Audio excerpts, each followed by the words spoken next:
Estados Unidos saboteó el tanque de guerra mexicano. Le tomaría un año más a Estados Unidos fabricar con la ayuda británica el tanque Mark VIII, y México solo y sin ayuda en 1916 ya fabricaba tanques de guerra. Sé bienvenido a tu canal Megóforo. Iniciamos.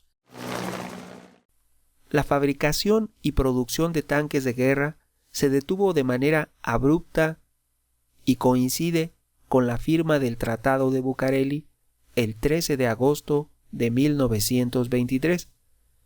Ese tratado, el de Bucareli, con dos apartados, uno oficial y uno secreto, el cual firmaron México y Estados Unidos. Por eso se dice que son los tratados de Bucareli, el oficial y el secreto. El primer tanque de guerra de América con oruga, es decir, el más avanzado tecnológicamente que existió en América, el primero en América y el tercero en el mundo, solo por detrás del tanque británico y el alemán, que eran unas verdaderas potencias tecnológicas en 1916. Esto es, solo 3 países fabricaban tanques de oruga, y México era uno de esos 3 países. Esto se debió a que el presidente mexicano, Venustiano Carranza, fundó en 1915 los Talleres Nacionales de Construcción Aeronáutica, o TNCA, y ahí es donde se fabricó el primer escuadrón aéreo que participó en la Revolución Mexicana. Has de saber que Venustiano Carranza contó con aviones en su lucha revolucionaria, al mando del cual, de ese escuadrón aéreo, se encontraba su sobrino, el ingeniero mexicano Alberto Leopoldo Salinas Carranza. El verdadero genio y artífice de esa tecnología, a quien debemos agradecer, es a ese brillante mexicano, que debería estar junto con Guillermo Ríos Camarena en la rotonda de los hombres ilustres de México, ya que también debía reconocerse a estos grandes genios mexicanos. Este ingeniero, adelantado a su tiempo y por amor a su patria, salvó toda clase de obstáculos que se le pusieron en el camino para convencer a su tío, el presidente Venustiano Carranza, que le diera fondos para la creación y fabricación del primer tanque de guerra mexicano. Como he comentado, uno de los 3 más avanzados tecnológicamente en el mundo. Solo había 3 países que fabricaban tanques con oruga. México era el tercer país. Como es de suponer, le puso el apellido de su padre, Salinas, y como se fabricó este tanque en los Talleres Nacionales de Construcciones Aeronáuticas, se combinó para que el tanque se llamara TNCA Salinas. Una magnífica máquina de guerra mexicana, muy adelantada a su tiempo. Tan solo un año después de la fundación de las fábricas aeronáuticas, que fue en 1915, un año después, se produjo este tanque en 1916.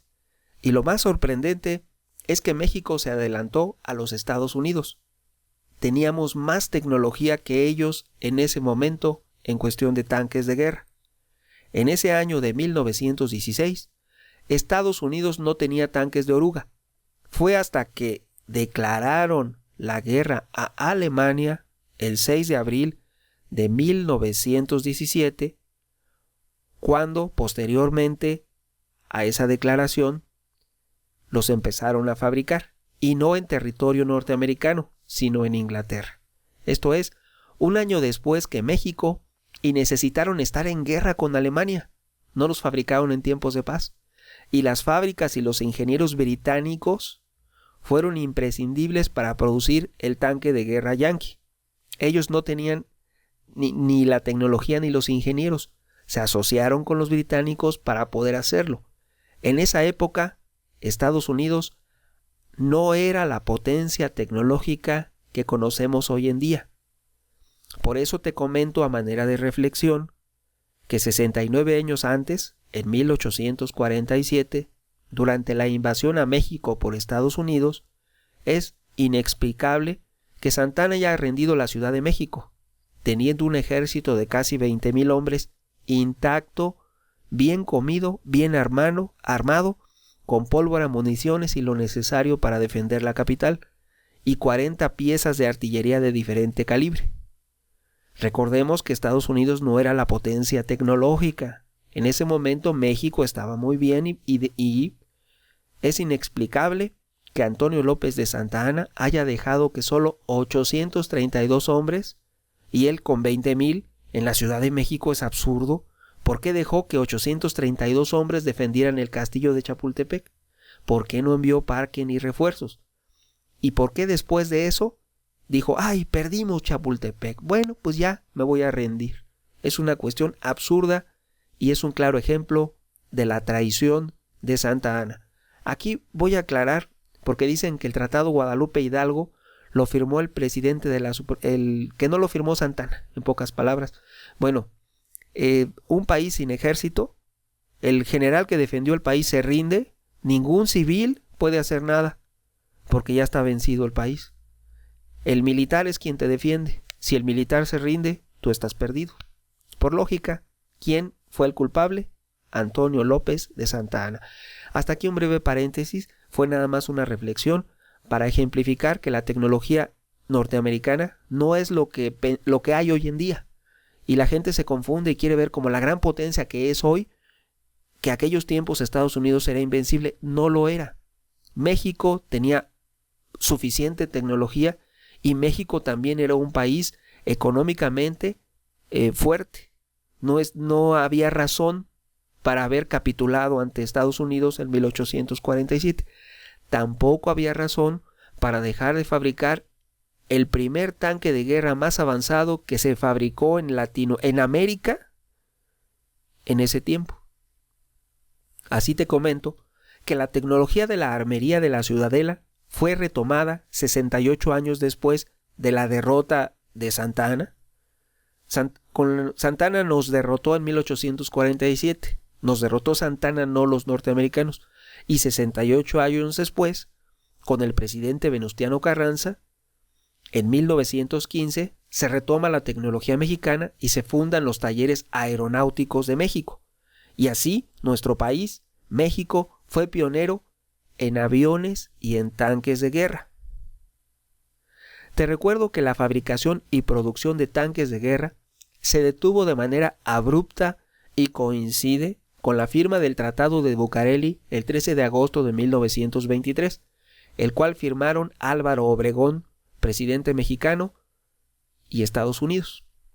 El tanque de guerra mexicano, este éxito se debe al ingenio y capacidad del ingeniero mexicano Alberto Leopoldo Salinas Carranza, mismo que era sobrino de don Venustiano Carranza.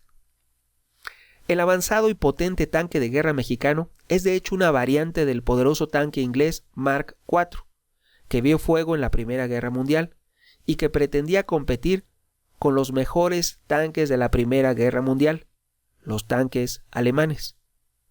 Este tanque, uno de los primeros a nivel mundial en contar con orugas, fue construido en 1916 para el Ejército Constitucionalista, en los modernos Talleres Nacionales de Construcción Aeronáutica TNCA, situados en Balbuena, en la Ciudad de México. De ahí su denominación TNCA Salinas. Ya en 1917, un año después, el prototipo se fabricó en 1916 y entró en producción un año después, en 1917. Se llevaron a fabricar 14 tanques.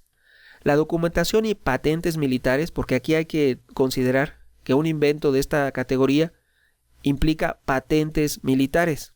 De este invento mexicano, los planos y las patentes fueron robadas y no existe documentación que indique que alguna vez fueran empleados en combate en el territorio mexicano, aunque hay rumores que algunos tanques terminaron en algunos países de Latinoamérica y que los primeros 14 fueron llevados a combatir a Europa bajo la bandera norteamericana, quedando solo el primer prototipo. Por eso cuando vemos algunos tanques británicos se nos parecen mucho al TNC Salinas, porque efectivamente 14 fueron llevados a combatir a Europa, el cual, en lugar de estar en un museo, aquí hay que ver que el primer prototipo fabricado de este tanque, el que tuvo el honor a ser el primero, en lugar de estar en un museo restaurado o como una maravilla tecnológica mexicana, has de saber que en la década de 1930 ese tanque fue abandonado a su suerte y un sacrilegio completo y total, un abuso, fue convertido en caseta de vigilancia a la entrada de la base aérea militar de Balbuena. Algo humillante y un desprecio completo y absoluto del presidente en turno en ese momento para haber permitido eso, y del mismo secretario de Defensa, un traidor. ¿Cómo despreciar así la tecnología de punta que tenía México en ese entonces? No se explica por qué pasó esto, por qué fue convertido en una caseta de vigilancia. Ciertamente hay culpables y no han sido señalados. ¿Que merecen castigo? Desde luego que sí. Eso no debe permitirse y fue un abuso. Como habrás notado, México ha sido precursor en muchas áreas. Nada más como ejemplo te diré que la invención de la televisión a color fue a cargo de un mexicano, Guillermo González Camarena, y tantos otros cientos de inventores mexicanos poco conocidos y nunca reconocidos. Sin embargo, son la prueba real del potencial de desarrollo tecnológico de los mexicanos. Solo se necesita la oportunidad y el talento se manifestará. Opiniones habrá muchas. ¿Tú qué piensas? No olvides suscribirte a mi canal, agrega a favoritos y comparte. Tu amigo Megóforo. Hasta pronto.